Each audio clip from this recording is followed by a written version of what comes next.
Wow, so Elden Ring is nearly upon us, which is really weird to say because it's felt like this game hasn't existed. And then it was announced and there was gameplay and it's all happened so fast and it's coming out like this month. So Elden Ring is upon us, and to honor the hype of Elden Ring, I've compiled a list of 5 things that I'm really excited for the next entry into the Souls franchise. If you guys know me, you know I absolutely adore the Souls games.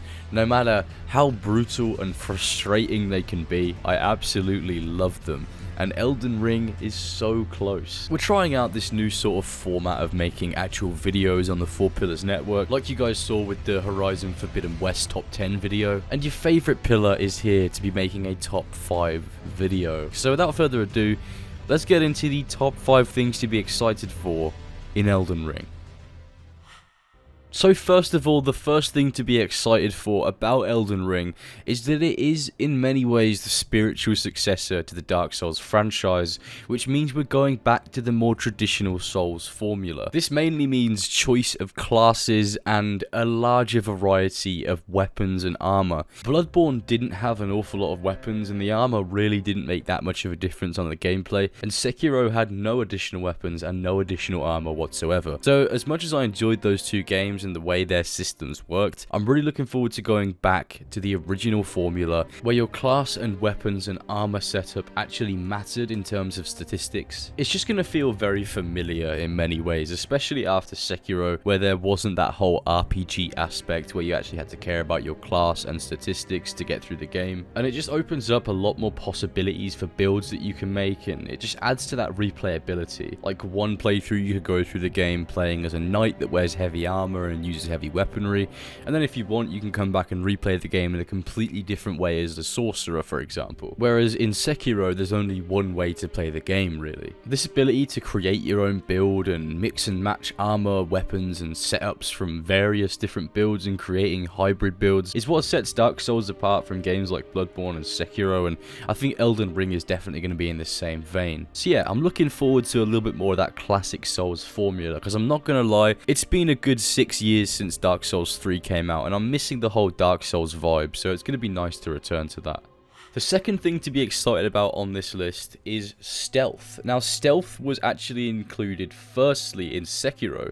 It was the first of any of the Souls games to have a dedicated stealth system, and this is being brought back in Elden Ring, which I'm really happy to see, to be honest. It was an interesting part of Sekiro. Maybe I didn't use the stealth as much as I would have liked to, but I think if they flesh it out in Elden Ring, the stealth could have some really good utilities. Being able to crouch and be in stealth mode and hide in tall grass makes it way easier to survey your surroundings when you're actually going to go into a fight, and it means that you aren't going to get overwhelmed straight away because it means you have that upper hand and that element of surprise. Obviously I haven't played Elden Ring, so I have no idea how useful the stealth is actually going to be, but I'm glad that it's making a return from Sekiro because it just shows that FromSoft is learning from their previous games and keeping things in that worked. And I assume the stealth is something they've expanded on with Elden Ring, especially with what I mentioned earlier with the whole class building. I can imagine you can probably make a stealth class, which is actually pretty cool because that's something you've never been able to do in a Souls game. I'm certainly looking forward to seeing how useful the stealth actually is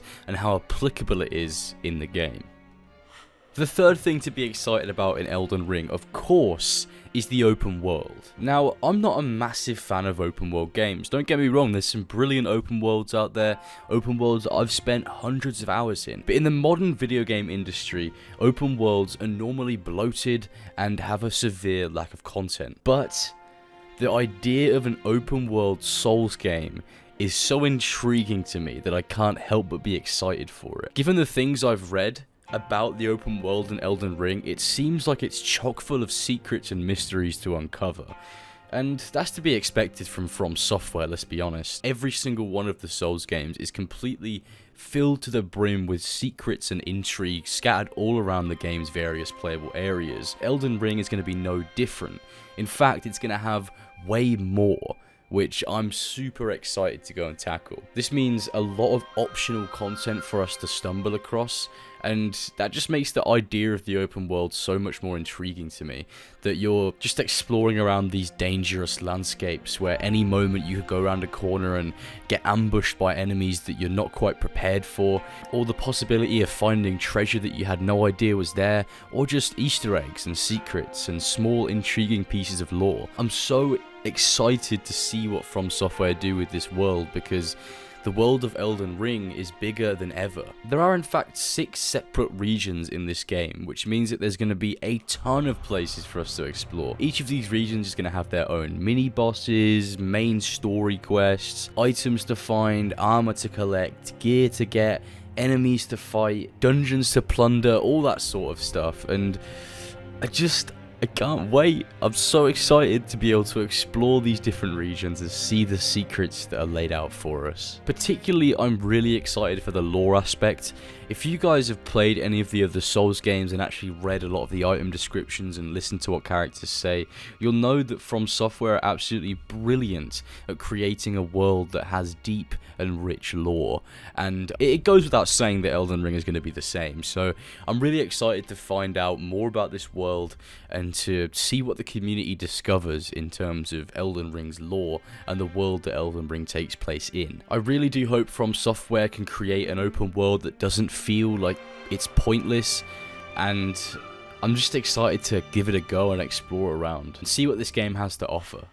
The fourth thing to be excited about in Elden Ring may seem like quite a small feature, but it's a day and night cycle. This is something that has never been in a Souls game before, considering they've always been in their own set linear locations. They've never been in this dynamic world before.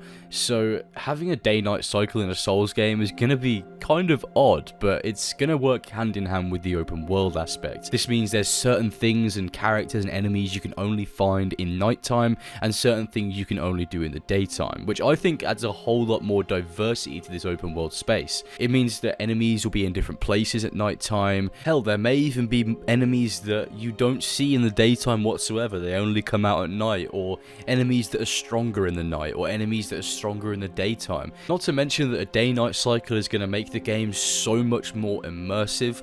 Imagine just riding your mount across the world of Elden Ring whilst the sun is setting and you're just watching it set in the distance, taking it all in.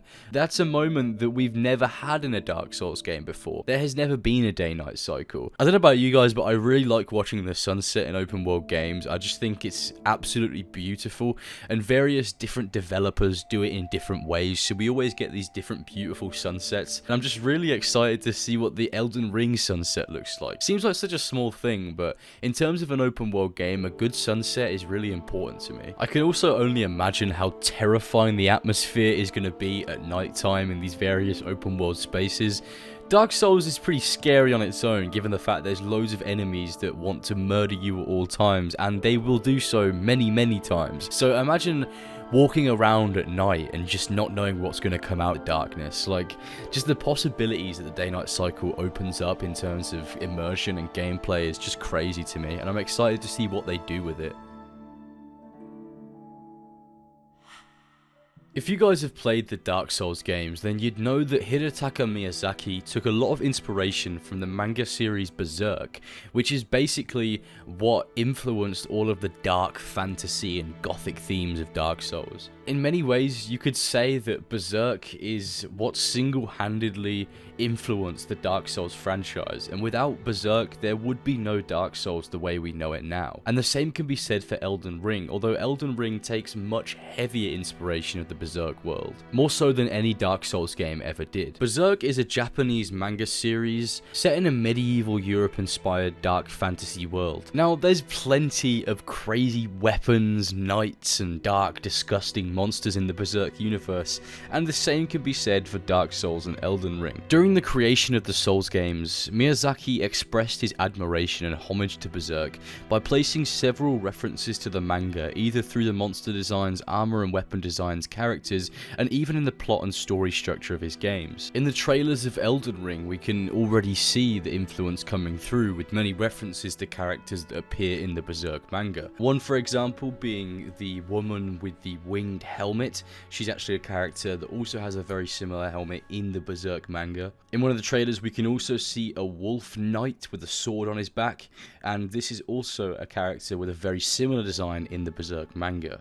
One of the biggest pieces of imagery from the Elden Ring trailers is this huge golden tree that can be seen in one of the playable areas, and that is also a reference to something that appears in the Berserk manga. It's these two huge spiritual trees. And lastly, in that original Elden Ring trailer, we see the sort of dwarven warrior with the huge sword stuck into the ground next to him, and the design of him with the mask and the long hair coming back out of his mask is also very similar to a character that we see in Berserk. So it's safe to say that the actual art direction and story direction is going to be heavily inspired by Berserk once again, much like the Dark Souls games, which is definitely something to be excited about. The influence from Berserk has been very impactful on the Souls series, and I'm sure it will be a big part of Elden Ring too. But yeah, there you have it. There's my small list of 5 things to be excited for in Elden Ring. I'm really hyped for this game. I know a lot of people in the community are also very hyped for this game, and a lot of people are playing some of the older Souls games in anticipation for Elden Ring's release, and I can't wait to experience this game when it comes out. It's very rare that we get a new Souls game to experience, so it's always a treat when a new one comes out and we just get to play through it and just let the world drift away and just fucking enjoy getting your ass kicked, basically, for like a good 20 hours. Anyway, I hope you guys enjoyed. Be sure to go ahead and drop in the comment section other things that you're excited for in Elden Ring, because I'm sure there's plenty of stuff that I missed in this video. Stay tuned for more videos like this on the 4 Pillars Network from me and the other pillars and anyone else involved in the network. I appreciate your guys' support. Thank you guys so much for watching, and I'll see you guys on the next episode of the 4 Pillars podcast.